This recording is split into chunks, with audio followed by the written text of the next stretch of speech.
কবুতর যারা পালেন তাদের উদ্দেশ্যে কিছু কথা বলি। আসলে কি ভাই জানেন, কবুতর আমরা আসলে শখের বসে পালি। আসলে ব্যবসা যে করবো ওই চিন্তা ভাবনা করে কিন্তু আমরা আসলে কবুতর পালি না।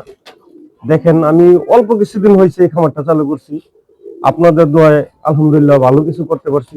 জানি না কতটুকু করতে পারছি, তো মনে হয় আলহামদুলিল্লাহ ভালোই করতে পারছি।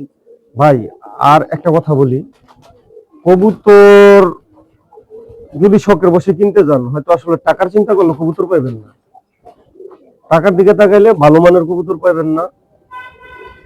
ভাই শখ এমন একটা জিনিস যেটা টাকা দিয়ে চিন্তা ভাবনা করা যায় না।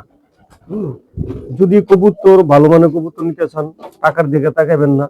আর আরেকটা কথা বলি, যারা কবুতর পালেন, ভাই এই যে শীত আইছে, শীতের ভিতরে এক্সট্রা কিছু যত্ন নেবেন কবুতরের, যাতে কবুতর ক্ষতি না হয়।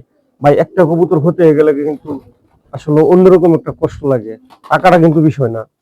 যেমন এই যে শীত আছে, শীতের মধ্যে ঠান্ডার জন্য কিছু ওষুধ নিবেন, তারপরে হালকা কিছু শুকনা খাবার, সরিষা খাবার দিবেন, কিন্তু কবুতর ঠান্ডা না লাগে। ভাই কবুতরে যদি ঠান্ডা লাগে তাহলে আসলে কবুতর গুলা টিকানো কষ্ট হয়ে যায়। এই জন্য কবুতর যারা পালেন তাদের উদ্দেশ্যে এই কথাটা বললাম। আচ্ছা, পরবর্তীতে কবুতর কেমনে পালেন, কি করেন, আসলে কমেন্ট করে আমার জানাবেন। আমি আশা করি আপনাদেরকে যতটুকু পারি পরামর্শ দিয়ে যাব। আলহামদুলিল্লাহ, সবাই দোয়া করবেন।